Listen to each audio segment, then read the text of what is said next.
안녕하세요. 인생고수 시청자 여러분, 반갑습니다. 오늘 저희가 함께 좀 깊이 알아볼 주제는요. 우리 시니어분들의 경제활동하고 아주 밀접한 이야기입니다. 바로 정부에서 65살, 그러니까 65세가 넘으신 어르신들도 실업급여를 받으실 수 있도록 제도를 바꾸는 걸 검토하고 있다는 소식인데요. 많은 분들이 궁금해하실 것 같아요. 그래서 오늘 사회복지 전문가님을 모시고 이 내용 속 시원하게 한번 알아보겠습니다. 전문가님 어서 오세요. 네, 안녕하세요. 네. 먼저 최근에 65세 이상 어르신들께도 실업급여를 지급하는 방안, 이게 논의되고 있다고 하는데 이게 정확히 어떤 이야기인지 좀 차근차근 설명해 주시겠어요? 네. 시청자 여러분들께서 이해하시기 쉽게 좀 설명을 드려볼게요. 지금 정부, 이제 고용노동부에서 검토하고 있는 내용은 이렇습니다. 만 65세가 되신 이후에 새로 직장을 얻으시거나 사업을 시작하신 분들 계시잖아요. 네, 그렇죠. 이런 분들이 혹시라도 이제 본인이 원하지 않는데 예를 들어 회사의 사정 같은 걸로 어쩔 수 없이 직장을 그만두게 되시는 경우 이걸 이제 비자발적 퇴사라고 하는데요. 이런 경우에도 실업급여를 받으실 수 있도록 그 대상을 좀 넓히는 방안을 생각하고 있다는 겁니다. 아, 비자발적 퇴사요? 네. 이게 왜 그러냐면 현재 우리나라 법으로 정해진 정년이 있잖아요. 이 정년이 지금은 만 60세인데 앞으로 2033년까지 단계적으로 만 65세로 늘어나게 되거든요. 아, 정년 자체가 늘어나는군요. 네, 맞습니다. 이렇게 사회가 변하고 또 어르신들의 경제활동이 점점 늘어나는 현실에 맞춰서 이 제도도 한번 살펴보자. 이런 논의가 시작된 거라고 이해하시면 좋을 것 같습니다. 아, 그렇군요. 그러니까 법정 정년이 65세로 올라가는 그런 큰 흐름에 맞춰서 65세 이후에 새로 일자리를 구하신 분들도 혹시 실직하게 되면 실업급여를 받을 수 있게 할지 이걸 지금 검토하고 있다. 이런 말씀이시네요. 네, 정확합니다. 잘 알겠습니다. 그러면 전문가님, 지금 현재는 그럼 65세 이상 어르신들은 실업급여를 전혀 못 받으시는 건가요? 현재 법이나 규정은 어떻게 되어 있는지 그게 또 궁금합니다. 네, 그 부분을 정확히 아시는 게 중요합니다. 현재 시행되고 있는 고용보험법이라는 법이 있어요. 네, 고용보험법이요? 네. 이 법의 제10조 2항을 보면요. 이렇게 딱 명시가 되어 있습니다. 만 65세 이후에 새로 고용되거나 자영업을 개시한 사람에 대하여는 실업급여를 적용하지 아니한다. 라고요. 아, 법에 그렇게 나와 있군요. 네. 그러니까 법적으로는 65세 생신이 지난 후에 새로 취업을 하시거나 가게를 여시는 등 자영업을 시작하신 경우엔 안타깝지만 지금은 실업급여를 받으실 수가 없는 게 원칙입니다. 원칙적으로는 안 된다. 네. 하지만 중요한 예외가 하나 있습니다. 아, 예외가 있습니까? 네. 만약에요, 65세가 되시기 전에 이미 어떤 직장에 취업을 하셔서 쭉 근무를 하고 계셨다고 가정을 해보죠. 네네. 그러다가 65세가 넘은 어느 날 회사 사정이 어려워져서 그만두게 되셨다면 이런 경우에는 실업급여를 받으실 수 있습니다. 아, 그건 되는군요? 네. 즉, 65세 이전에 가입된 고용보험 자격이 계속 유지되다가 비자발적으로 실직하신 경우는 가능하다. 이런 뜻입니다. 아하, 그렇군요. 참고로 현재 실업급여 제도는 1995년에 처음 도입되었는데요. 실직하시기 전 평균 임금의 한 60% 수준을 지급하는 걸 기준으로 하고요. 하루에 받을 수 있는 최대 금액, 상한액은 6만 6천 원입니다. 하루 최대 6만 6천 원? 네. 그리고 얼마 동안 받을 수 있냐 그 지급 기간은요. 그동안 고용보험에 가입했던 기간이나 또 연세에 따라서 달라지는데 짧게는 120일부터 길게는 270일까지 받으실 수 있습니다. 아하, 그렇군요. 정리를 좀 해보면 65세 되기 전에 취업해서 쭉 일하다 그만두신 경우는 지금도 가능하고, 네, 맞습니다. 근데 65세 생일 이후에 새로 일자리를 구하신 경우는 지금 법으로는 받을 수 없다. 이 말씀이시네요. 네, 그 차이를 명확히 아셔야 합니다. 아, 그 차이가 중요하군요. 잘 알아둬야겠습니다.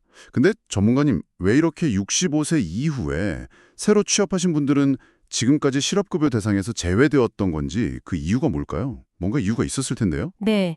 그 이유를 이해하시려면 실업급여라는 제도 자체가 왜 만들어졌는지 그 본래 목적을 한번 생각해 보시면 도움이 될 것 같아요. 본래 목적이요? 네. 실업급여는 단순히 이제 직장을 잃은 분들께 돈을 드리는 게 최종 목표는 아니거든요. 물론 갑작스러운 실직으로 당장 생계가 막막해지는 어려움을 덜어드리는 것도 아주 중요한 기능입니다만 그게 전부는 아닙니다. 아, 돈만 주는 게 아니다. 그렇죠. 더 중요한 목적은 실직하신 분들이 경제적인 걱정을 조금 덜고 그 기간 동안 좀 더 안정적으로 다음 일자리를 찾을 수 있도록, 즉 재취업 활동을 적극적으로 하실 수 있도록 지원하는 데 있습니다. 아, 재취업 활동 지원. 네. 그런데 과거, 그러니까 이 제도가 처음 만들어지던 1990년대 중반이나 그 이후 상당 기간 동안에는요, 사회적으로 통념장 만 65세 이상이 되시면 퇴직 후에 다시 새로운 직장을 구하는 것이 현실적으로 좀 쉽지 않다고 봤습니다. 아, 예전에는요? 네. 아무래도 좀 젊은 사람들보다는 재취업 가능성이 상대적으로 낮다고 판단했던 거죠. 그렇기 때문에 이 재취업을 돕는다는 실업급여 제도의 본래 취지에 비추어 볼 때 65세 이후에 새로 취업하신 분들에게까지 실업급여를 지급할 필요성은 상대적으로 낮다고 보았던 겁니다. 이게 이제 과거의 판단 기준이었죠. 아, 그렇군요. 그러니까 과거에는 65세 넘으면 다시 일자리 구하기가 좀 어려울 거다. 이렇게 생각했기 때문에 재취업 지원이라는 실업급여 목적과는 좀 안 맞는다고 봐서 제외했었다. 그런 말씀이시네요. 네네. 시대적인 배경이 있었던 거죠. 네, 시대적인 배경이 있었군요. 그런데 전문가님, 이제 와서 이 규정을 바꾸려는 움직임이 있다는 건 그만큼 상황이 많이 달라졌다는 뜻일 텐데요. 예전과는 지금 무엇이 어떻게 달라졌기에 이런 논의가 나오는 건지 구체적으로 좀 설명해 주시면 좋겠습니다. 네, 맞습니다. 가장 큰 이유는 바로 우리가 살고 있는 지금 이 사회의 현실이 과거와는 정말 몰라보게 달라졌기 때문입니다. 통계청에서 발표하는 자료를 보면 정말 놀라운 사실을 알 수 있는데요. 어떤 통계인가요? 우리나라의 만 65세 이상 인구를 한번 볼게요. 이분들 중에서 현재 일을 하고 계시거나 혹은 일자리를 적극적으로 찾고 계신 분들, 이분들을 우리가 경제활동 인구라고 부르거든요. 네, 경제활동 인구요? 이 경제활동에 참가하고 계신 분들의 비율, 즉 경제활동 참가율이 무려 37.3%에 달합니다. 네, 37.3%요?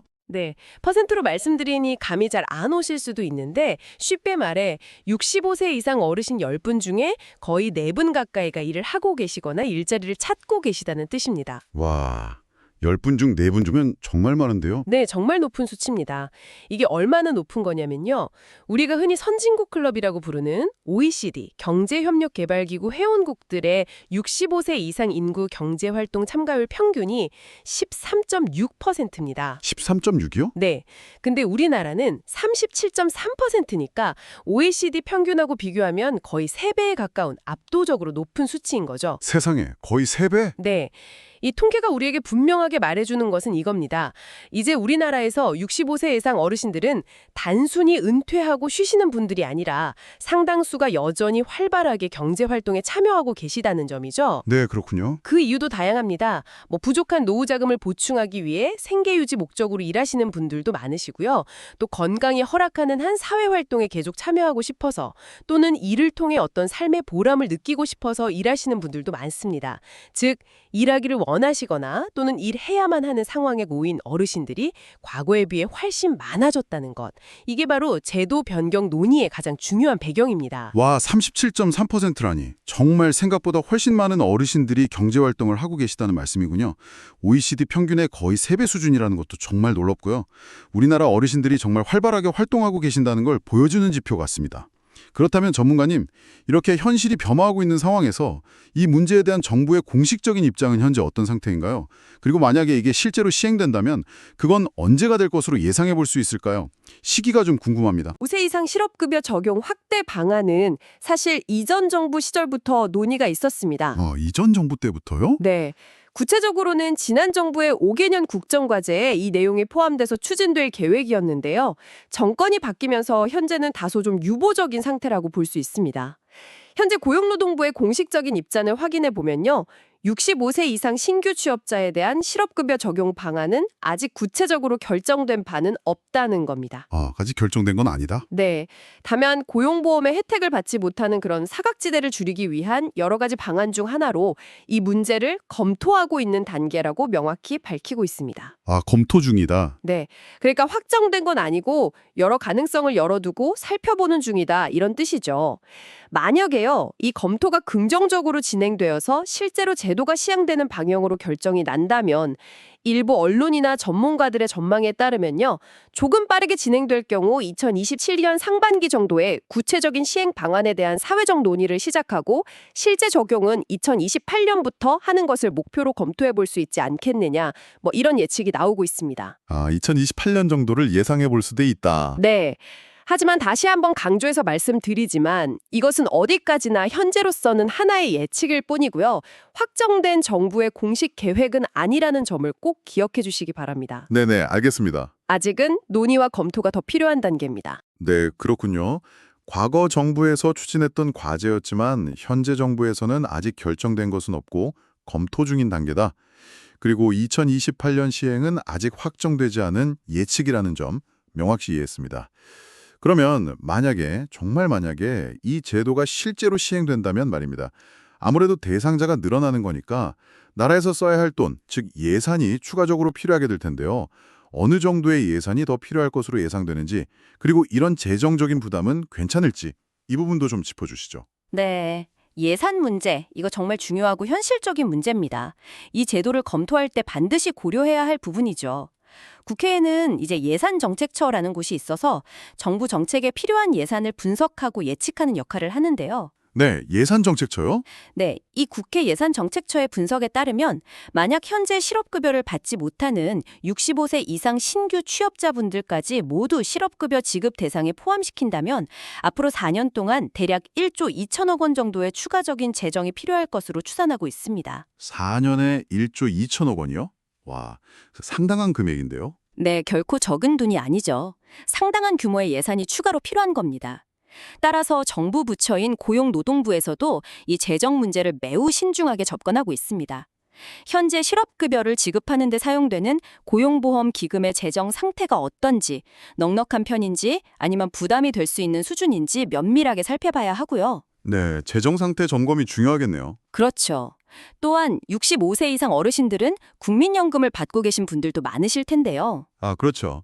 연금 수급자분들. 혹시라도 지원이 중복되거나 형평성에 문제가 생기지는 않는지 등을 종합적으로 검토해서 사회적 합의를 거쳐 신중하게 결정하겠다는 것이 정부의 입장입니다. 다른 제도와의 관계까지. 네, 즉 재정 건전성을 해치지 않으면서도 제도의 취지를 살릴 수 있는 방안을 찾겠다 이런 뜻입니다. 4년간 1조 2천억 원이라는 정말 큰 예산이 드는 만큼 단순히 제도를 바꾸는 것뿐만 아니라 현재 고용보험 기금의 재정 상태는 어떤지, 또 국민연금 같은 다른 복지제도와의 관계는 어떻게 되는지까지 다각도로 고려해서 아주 신중하게 접근해야 한다는 말씀이시군요. 네, 맞습니다. 신중한 접근이 필요합니다. 네, 오늘 65세 이상 어르신들의 실업급여 적용 확대 검토 방안에 대해서 전문가님 덕분에 정말 자세하고 알기 쉽게 이해할 수 있었습니다. 현재 규정은 어떻게 되어 있고 왜 65세 이후 신규 취업자는 그동안 제외되었었는지, 그리고 이제 와서 왜 제도를 바꾸려는 논의가 시작되었는지, 그 배경, 또 앞으로 예상되는 변화와 함께 재정 문제 같은 고려해야 할 점들까지 명확하게 짚어주셨습니다. 이 설명을 들으신 우리 시청자 여러분께서는 이 중요한 변화의 가능성에 대해 어떻게 생각하시는지, 또 어떤 의견을 가지고 계신지 참 궁금해집니다. 네, 오늘 이 주제에 대해서 함께 이야기 나눌 수 있어서 참 의미 있는 시간이었습니다. 우리 사회가 정말 빠르게 고령화 사회로 나아가고 있습니다. 이제는 환갑, 칠순을 훌쩍 넘기신 어르신들도 건강하게 경제활동을 계속하시는 것이 아주 자연스러운 모습이 되어가고 있죠. 네, 정말 그렇죠. 노년기에도 일을 한다는 것이 단순히 돈을 버는 것을 넘어서서 사회와 계속 관계를 맺고 건강을 유지하고 또 삶의 활력을 찾는 중요한 의미를 갖게 되었습니다. 그런 의미에서 오늘 우리가 다룬 65세 이상 실업급여 확대 방안은 이러한 시대적 변화 속에서 우리 사회 전체가 함께 진지하게 고민하고 풀어가야 할 중요한 숙제라고 생각합니다. 네, 중요한 숙제죠. 단순히 예산을 얼마나 더 쓰느냐의 문제를 넘어서서 어떻게 하면 어르신들의 안정적인 노후 생활을 보장하고 또 어르신들이 원하실 때까지 안심하고 사회에 참여하며 기여하실 수 있도록 실질적인 도움을 드릴 수 있을 것인가. 여기에 대한 깊은 고민과 지혜가 필요한 시점입니다. 부디 충분한 논의와 신중한 검토를 거쳐서 우리 어르신들의 삶에 실질적인 힘이 되어드릴 수 있는 좋은 제도가 마련되기를 진심으로 기대해 봅니다. 어르신들의 경험과 지혜가 계속해서 우리 사회에 기여할 수 있는 토대를 만드는 일이기도 하고요. 네, 전문가님 오늘 귀한 시간 내주셔서 정말 좋은 말씀, 자세한 설명해 주셔서 진심으로 감사합니다. 네, 감사합니다. 오늘 전문가님의 설명을 들으시면서 더 궁금한 점이 생기셨거나 혹은 이 제도에 대해서 나는 이렇게 생각한다 하고 여러분의 소중한 의견을 나누고 싶으시다면요. 망설이지 마시고 언제든지 영상 아래 댓글로 남겨주시기 바랍니다. 여러분의 한마디 한마디가 더 좋은 정책을 만들고 더 나은 사회를 만드는데 소중한 밑거름이 될 수 있습니다. 오늘 저희가 준비한 내용이 시청자 여러분께 조금이나마 유익한 정보가 되었기를 바랍니다. 내용이 도움이 되셨다면 구독과 좋아요 그리고 알림 설정까지 꼭 부탁드리겠습니다. 그리고 혹시 주변에 이 정보가 꼭 필요하다고 생각되는 친구분들이나 가족분들이 계시다면 이 영상을 널리 공유해 주시면 더욱 감사하겠습니다. 다음 시간에는요. 50대 이후 진짜 친구를 찾는 법, 중년의 우정과 인간관계 이렇게 정리하세요 라는 아주 흥미롭고 또 우리 삶에 꼭 필요한 지혜를 나누는 주제로 다시 찾아뵙겠습니다. 기대 많이 해주시고요. 오늘 시청해 주셔서 진심으로 감사합니다. 편안한 하루 보내십시오.